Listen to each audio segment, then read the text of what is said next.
하나님의 말씀을 함께 보겠습니다. 우리 출애굽기 20장 1절부터 우리 17절까지를 우리 다 같이 함께 읽도록 하겠습니다. 출애굽기 20장 1절로 17절입니다. 다 같이 읽겠습니다. 시작. 하나님이 모든 말씀으로 말씀하여 이르시되 너는 너를 애굽 땅 종되었던 집에서 인도하여낸 내 하나님 여호와니라. 너는 나 외에는 다른 신들을 내게 두지 말라. 너를 위하여 새긴 우상을 만들지 말고 또 위로 하늘에 있는 것이나 아래로 땅에 있는 것이나 땅 아래 물속에 있는 것의 어떤 형상도 만들지 말며 그것들에게 절하지 말며 그것들을 섬기지 말라. 나 내 하나님 여호와는 질투하는 하나님인즉 나를 미워하는 자의 죄를 갚되 아버지로부터 아들에게로 3-4대까지 이르게 하거니와 나를 사랑하고 내 계명을 지키는 자에게는 1000대까지 은혜를 베푸느니라. 너는 내 하나님 여호와의 이름을 망령되게 부르지 말라. 여호와는 그의 이름을 망령되게 부르는 자를 죄 없다 하지 아니하리라. 안식일을 기억하여 거룩하게 지키라. 엿새 동안은 힘써 내 모든 일을 행할 것이나 일곱째 날은 내 하나님 여호와의 안식일인즉 너나 내 아들이나 내 딸이나 내 남종이나 내 여종이나 내 가축이나 내 문 안에 머무는 객이라도 아무 일도 하지 말라. 이는 엿새 동안에 나 여호와가 하늘과 땅과 바다와 그 가운데 모든 것을 만들고 일곱째 날에 쉬었습니다. 그러므로 나 여호와가 안식일을 복되게 하여 그 날을 거룩하게 하였느니라. 내 부모를 공경하라. 그리하면 내 하나님 여호와가 내게 준 땅에서 내 생명이 길리라. 살인하지 말라. 간음하지 말라. 도둑질하지 말라. 내 이웃에 대하여 거짓 증거하지 말라. 내 이웃의 집을 탐내지 말라. 내 이웃의 아내나 그의 남종이나 그의 여종이나 그의 소나 그의 낙이나 물은 내 이웃의 소유를 탐내지 말라. 아멘. 할렐루야. 자, 우리 앞뒤로 좌우로 인사 좀 나누겠습니다. 오시느라고 수고하셨습니다. 은혜 많이 받으시기 바랍니다. 십계명은 저희 교회에서는 익숙하죠. 왜냐하면 매월 우리가 마지막 주간의 주일날에는 십계명을 항상 교동문으로 삼고 있습니다. 저는 이 십계명을 참 중요하게 생각하는 사람이에요. 왜냐하면 이것은 하나님께서 우리에게 주신 신앙의 기준이고 삶을 잘되게 하는 비결이기 때문에 그렇습니다. 그래서 이 계명에 대한 책도 제가 써놓은 게 있어요. 104개의 계명을, 십계명을 풀어서 정리해 놓은 책이 있습니다. 혹시라도 틈나실 때 한 번쯤 읽어보시면 도움이 될 수 있을 거예요. 우리가 보통 계명 그러면 좀 부담을 느끼죠. 십계명 그러면 마음이 무거워지기도 하고 그래요. 근데 사실 알고 보면 이건 무거운 계명이 아니에요. 잘 되게 하는 법입니다. 그래서 우리가 이거를 바르게 이해하고 또 연구해서 살아가는 방법들을 만들어가는 것이 중요합니다. 우선 중요한 것은 이 십계명을 주신 분이 누구냐, 이게 참 중요해요. 만약에 저 북한의 김정은이가 우리에게 십계명을 줬다 그러면 좋은 기분이 들어요? 억압하려고 하는 기분이 들어요? 억압하려고 할 거예요. 그런데 이 계명을 주신 분이 1절에다가 밝혀놓고 있어요. 하나님이 이 모든 말씀으로 말씀하여 이르시되, 그러면서 2절에 나는 너를 애굽 땅 종되었던 집에서 인도하여 낸 너의 하나님 여호와다. 우리를 얽어매려고 하는 게 아니라 얽어맨 삶에서 우리를 자유하게 하신, 해방케 하신 분이 이 계명을 주신 거예요. 예수님께서는 우리에게 하나님을 소개를 했어요. 하나님을 소개할 때 뭐라고 소개했습니까? 너희는 이렇게 기도해라. 하늘에 계신 우리 아버지요. 그래서 예수님은 하나님을 소개할 때 우리의 아버지라고 소개를 해주셨어요. 자, 여러분, 아버지 그러면 어떤 기분이, 어떤 생각이 딱 떠오르나요? 아버지, 막 몽둥이 들고 휘두르는 아버지가 떠오르나요? 자상하고 뭔가 희생하고 뭔가 애쓰고 자식들을 위해서 애써주는 그 아버지가 생각이 나십니까? 자, 여러분, 본래 아버지는 참 좋은 분이잖아요. 가정을 책임지고 평생을 애쓰고 힘쓰고 수고하고, 그러면서 요즘 아버지는 그렇게 평생 애써주다가 마지막에 가서는 이사 갈 때 버리고 가는 분이라고. 네. 참 슬픈 이야기예요. 우리는 그런 이야기가 나오면 안 됩니다. 네. 그래서 아버지 그러면 참 좋은 거죠. 그래서 우리가 성경이라고 하는 것은 하나님 아버지가 우리 사람들에게 보내주신, 그분의 자녀들에게 보내주신 이 사랑의 편지예요. 사랑의 편지. 그래서 창세기부터 요한계시록까지를 쭉 읽어보면 하나님 아버지가 우리에게 보내주신 사랑에 대한 이야기예요. 그래서 저는 이걸 4가지로 정리를 했는데, 하나는 창조의 사랑이 있어요. 그분의 모습대로 만들어준 거. 그 다음에 2번째는 구원의 사랑이 있어요. 우리가 죄 졌을 때, 멸망으로 갈 때 목숨 바쳐서 건져내준 아버지. 그 다음에는 임마누엘의 은혜, 사랑이 있어요. 알고 보면 나도 모르는 사이에 그분이 내 인생의 여정을 인도하고 계시는 것을 보게 돼요. 임마누엘의 하나님, 사랑. 그리고 맨 마지막에는 요한계시록 21장, 22장, 새하늘과 새 땅, 하나님 나라 천국을 딱 준비해 놓고 기다리시고, 이 세상 사는 동안에도 때를 따라서 필요한 은혜를 주시는 아버지, 필요한 것을 채워주시는 아버지예요. 이 하나님이 우리에게 이 계명을 주신 거예요. 애굽에서 종노릇하는 그들을 해방시키셔서 가나안 땅으로 들어가게 하십니다. 그러면 이제 가나안 땅에 들어가서 이 백성들이 어떻게 되기를 바라십니까? 행복하게 살기 바라고, 잘 되기를 바라고, 하나님 믿는 사람들이 우상 숭배하는 사람들보다 뛰어난 모습을 보이고, 그들에게서 잘 되는 모습을 보여주고, 그래야 선교 사역, 인류의 구원의 역사를 이룰 수 있고, 그래서 잘 되는 계명을 주신 거예요. 잘 되는 룰을 주신 겁니다. 그래서 신명기 10장 13절에 보면 너희의 행복을 위해서 주는 내 계명을 지켜라. 행복을 위해 주는 거예요. 신명기 28장 오늘 우리가 교동문 했습니다. 나가도 들어가도 복을 받고 뛰어난 민족이 되게 하기 위해서. 그래야 하나님의 영광이 나타나는 거예요. 그래야만 하나님의 사람들이 세상 사람들 앞에서 하나님의 이름을 나타낼 수가 있어요. 그래야 세상 사람들이 하나님 앞으로 돌아올 수 있는 거예요. 하나님은 그걸 원하시는 겁니다. 그래서 이 잘되는 계명을 주신 거예요. 오늘 본문 말씀도 보면은 6절에는 나를 사랑하고 내 계명을 지키는 자에게는 천대까지 은혜를 베푸신다. 얼마나 대단한 겁니까? 천대까지. 여러분들의 자녀 대대가 천대까지 은혜를 받게 되는 거, 얼마나 멋진 이 말씀이에요. 네. 상관없습니까? 나 죽으면 끝나는 거예요? 네. 자식들이 은혜 아래에서 살아야 되지 않습니까? 이걸 주시려고 계명을 주신 거예요. 그 다음에 보면은 11절에 보면은 안식일을 복되게 하여. 안식일 뿐만이 아니잖아요. 계명 하나하나 속에는 복을 받는 길이 들어있는 거예요. 이게 이렇게 살면은 사람이 행복해요. 이게 이렇게 살면. 도둑질하면 어떻게 될까요? 남에게 나눠주는 삶을 사는 거하고 도둑질하고 사는 삶하고 자, 어떤 차이점이 있을까요? 도둑질을 하면 마음이 편할까요? 불안할까요? 아직 안 해봐가지고 모르시네. 불안하죠. 잠을 자도 불안하고, 지나가다가 경찰 아저씨만 봐도 그냥 가슴이 철렁철렁하고. 그러니까 근데 남에게 나눠주는 삶을 살면은 어때요? 항상 편안하고. 네, 이게 잘 되는 법이란 말이에요. 이거. 그래서 우리 아이들에게도 이 법을 잘 가르쳐야 돼요.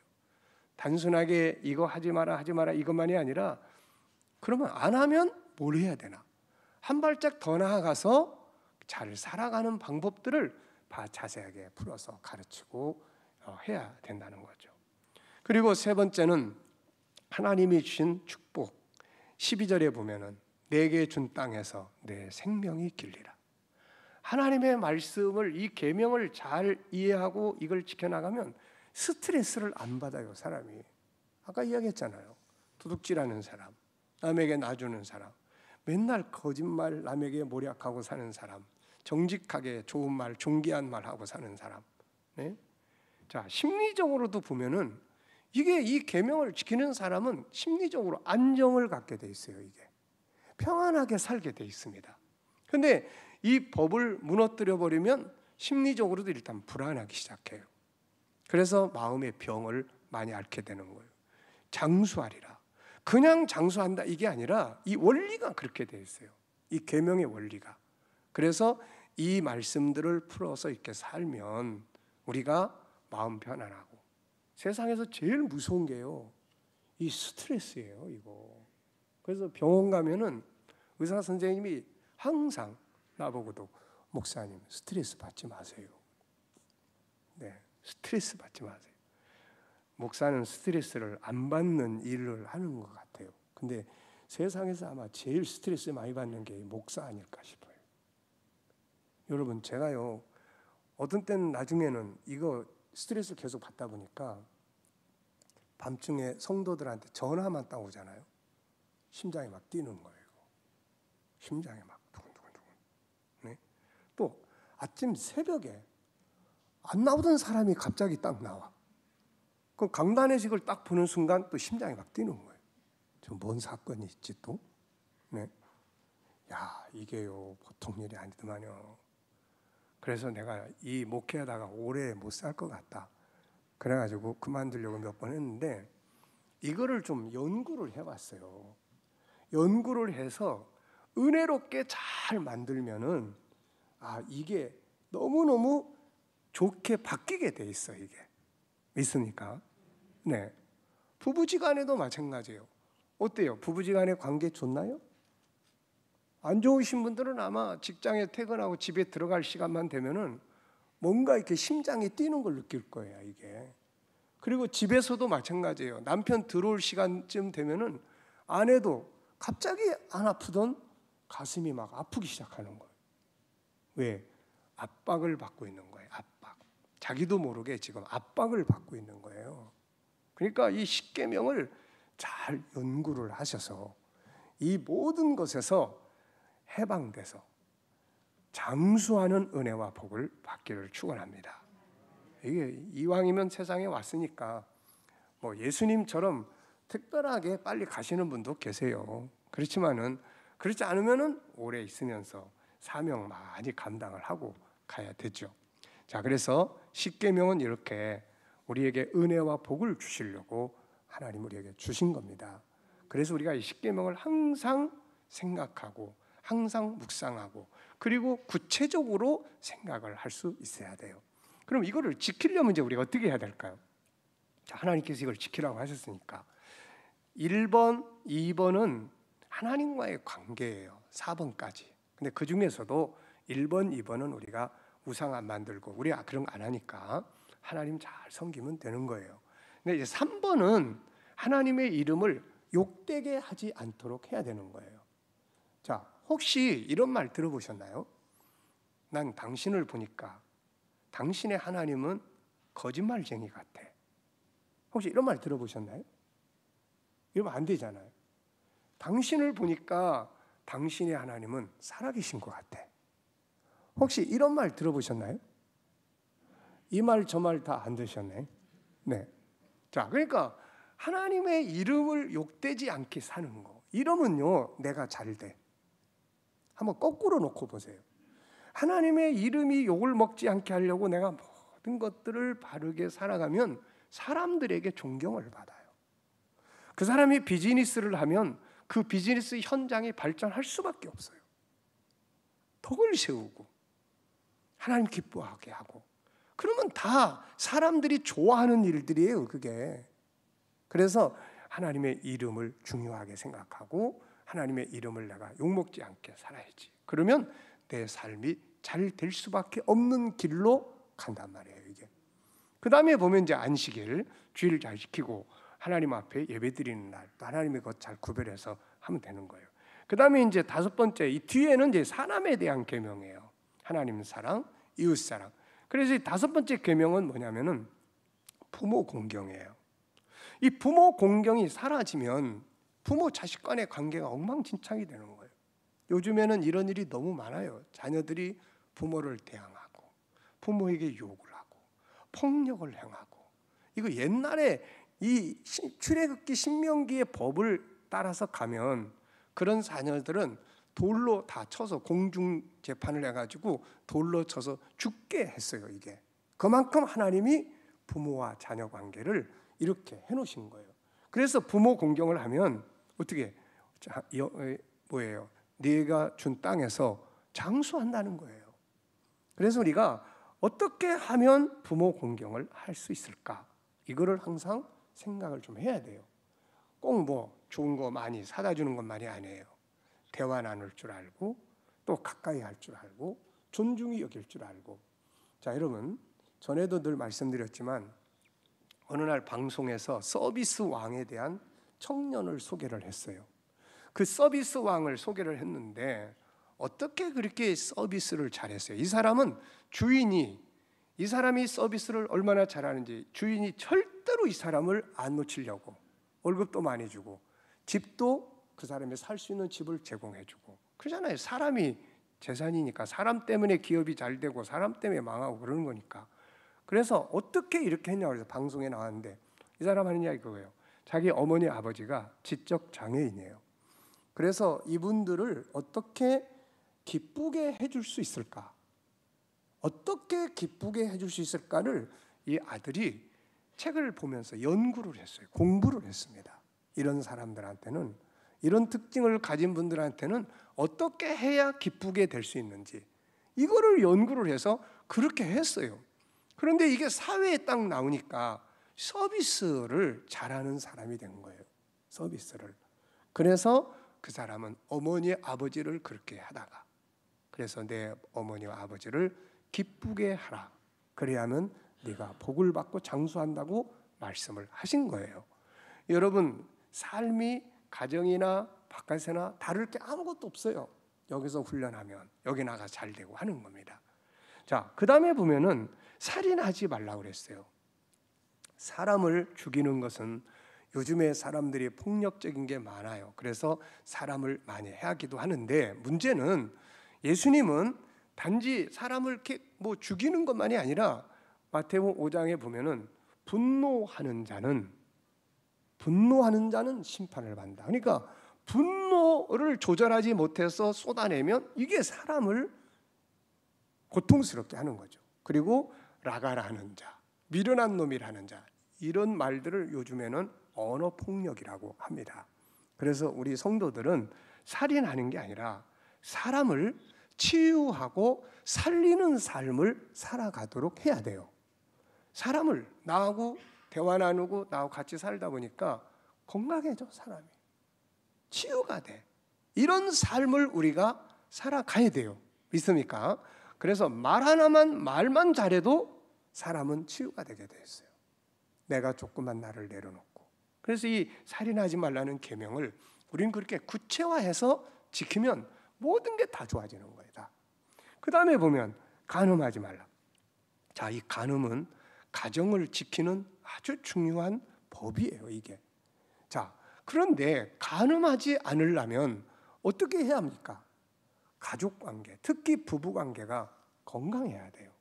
이 부부관계가 건강하지 못하면 자꾸 바람이 새들어와. 이게 자꾸 바람이 들어와서 그래가지고 바람을 피우는 거야. 이거. 그러니까 우리가 이 간음하지 않도록, 왜냐하면 이 간음은 개인을 망치고 가정을 망치고 자녀들을 고통스럽게 하고 사회를 무너지게 하는 거예요. 이거는 안 되는 겁니다. 이게. 그런데 내가 가정이 건강하지 못하면 나도 모르게 문제가 생겨. 그래서 결혼할 때만 좋은 관계 갖지 말고 좋은 관계를 갖기 위해서 연구를 해야 되는 거야. 믿습니까? 공부를 해야 된단 말이에요. 네, 손장로님, 권옥자 권사님하고 어때요? 관계가? 아마 이 집은 너무 좋아가지고 탈일 거예요. 그러니까 연구해야 돼요. 혹시 공부를 좀 이 부분에 하고 싶은 분은 제가 쓴 책이 부부교실이라는 게 있어.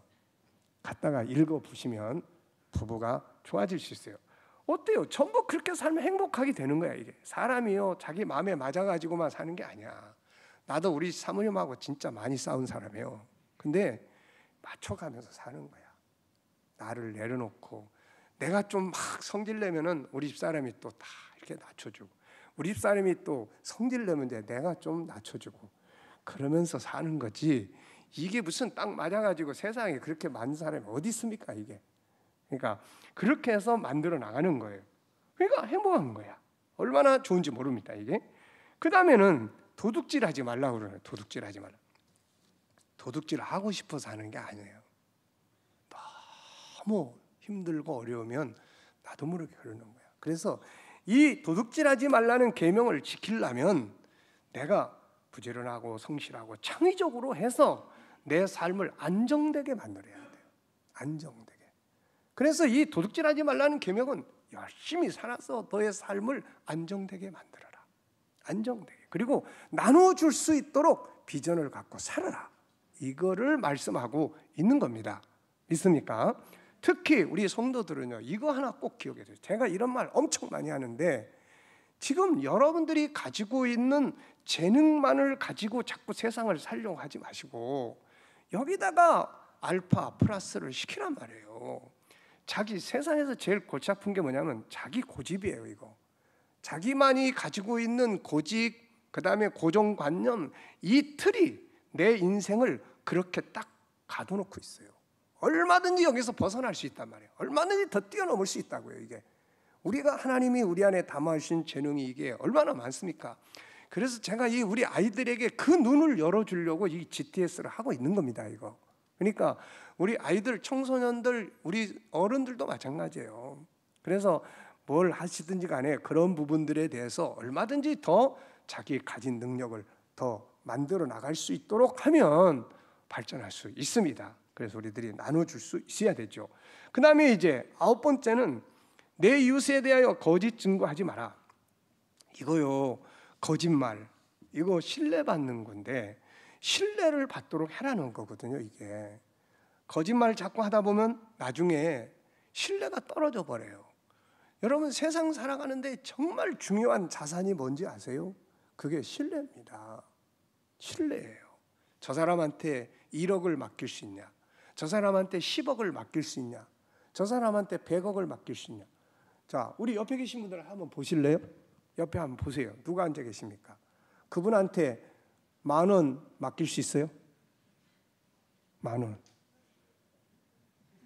10,000원. 100만 원 맡길 수 있어요? 100만 원. 어때요? 김광미 집사하고 옆에 100만 원 맡길 수 있어요? 아니, 100만 원도 못 맡겨? 네. 자, 1억 맡길 수 있어요? 아, 그건 안 되겠는데. 자, 신뢰예요, 신뢰. 어떤 일도 마찬가지예요. 일. 여기 비즈니스 하시는 분들 많이 계시죠? 우리 직장 생활 하시는 분들 어때요? 고객들이 다른 사람 추천해 줄 만큼 신뢰를 가지고 있는지. 잘 되느냐 못 되느냐는 거기에 달려 있어요. 거기에. 자, 우리가 살아가면서 그런 일 많잖아요. 근데 신뢰를 쌓지 못하면 나중에 저 사람 조심해, 저 사람 조심해, 이래버리면 그 집은 문 닫는 거 아닙니까? 이거 아이들이 어려서부터 이 거짓말하는 그 이런 거 중요한 거예요. 이런 거. 그 거짓말 안 하려면 이제 무슨 훈련해야 됩니까? 좋은 말, 존귀한 말 할 줄 아는 훈련을 시켜줘야 돼요. 사람을 비난하지 않고 칭찬할 줄 아는 거 훈련해줘야 되고, 이런 거 키워줘야만 커서도 그렇게 할 수가 있어요. 이게. 그러니까 거짓 증언 하지 말라는 말은 그 대신에 좋은 말 해주고 존귀한 말 해주는 훈련을 해야 된다. 이게 들어있는 거예요. 자, 그 다음에 보면 10번째는 탐내지 말라는 거예요. 참 희한해요. 같은 밥을 먹어도 그 어떤 때 보면은 우리 집사람하고 나하고 밥을 나눠서 원래는 서로 적게 먹으려고 그래서 나누다 보면 상대방 밥이 똑같은데 훨씬 많아 보이는 거예요. 이게 시각적인 문제가 있는 것 같아요. 사람이 남의 것 탐내지 않으려면 자기 것을 소중히 여겨야 돼요. 자기 것이 얼마나 좋은 것인지를 알고 그걸 감사하고 만족하고 그거에 대해서 항상 감사하고 발전시켜 나갈 수 있어야 됩니다. 근데 이게 딱 빠지는 순간 계속 비교하게 되고 열등감 아니면 우월감 속에 빠지게 되는 거예요. 이게. 그래서 저는 이 십계명은 정말 우리를 잘되게 하려고 하는 하나님의 행복의 법이다 이거. 그래서 우리가 열심히 읽고 더 깊이 연구해서 구체적으로 살면 행복하고 천대의 은혜를 누리게 됩니다. 믿습니까? 이번에 한 주간 우리 아이들 이번 주간에 GTS 묵상하니까 열심히 참여시키도록 하시고, 그래서 항상 도둑질하지 않고 살려면 부지런해서 자기 것을 안정되게 만들어야 된다.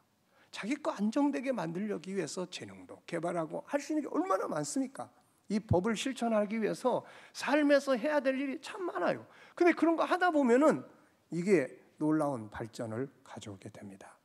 이 계명을 두려운 법으로 생각하지 마시고 축복과 행복의 법으로 기억하고 잘 연구해서 우리의 삶 속에서 살아갈 수 있는 그런 법들이 되셔서 정말 우리들의 대대로 은혜와 복을 누리는 삶을 만드시기를 축원합니다. 이제 우리 다 그 자리에 일어서 주시기 바랍니다.